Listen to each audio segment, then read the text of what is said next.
You really can see which regimes talk about trying to protect national security as an excuse to suppress their critics.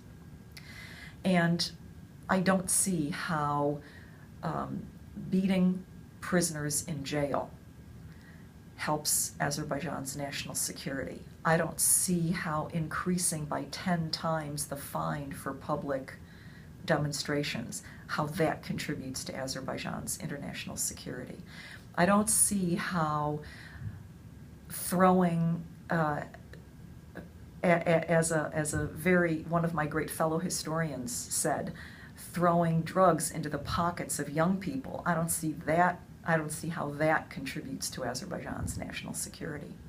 I don't see how framing the children of political activists and setting them up so that they can be arrested and convicted on fake charges. I don't see how that contributes to national security. In fact, I would say quite the opposite. If the regime is afraid of seeing something like the events of Ukraine or the Arab Spring or the Rose Revolution right next door, then they're doing the opposite of what would be a useful and wise approach, I think. It would be, again, speaking as a historian here, it is historically safer for governments to permit space for moderate criticism, even for sharp criticism and ridicule. Because by getting those ideas out into the public sphere, number one, you give people an opportunity to speak without switching into some radical mode.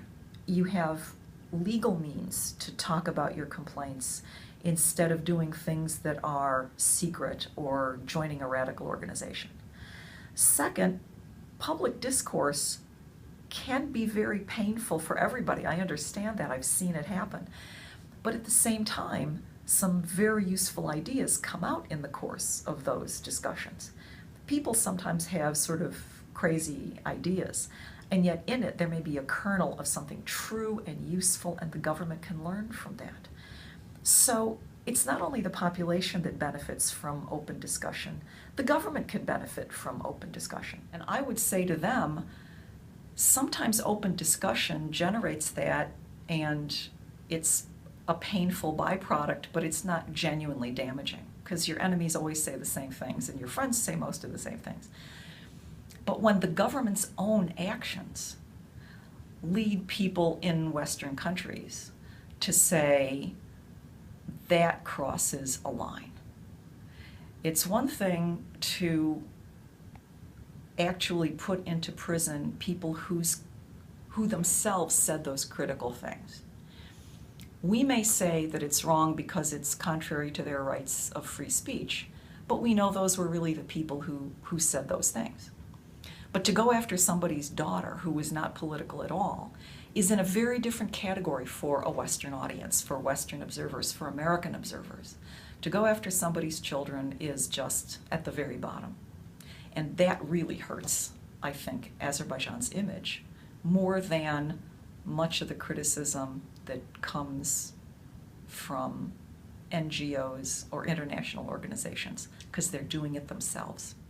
And it's, it's very difficult to talk about some kind of generalized American character. But if there is a generalized American character, it's that Americans cannot stand it when they think people are trying to fool them. And that can have a real negative backlash. And we are seeing bits of that, I think. I personally am seeing it by living here in Washington and talking to people who are having to listen to a lot of the lobbying.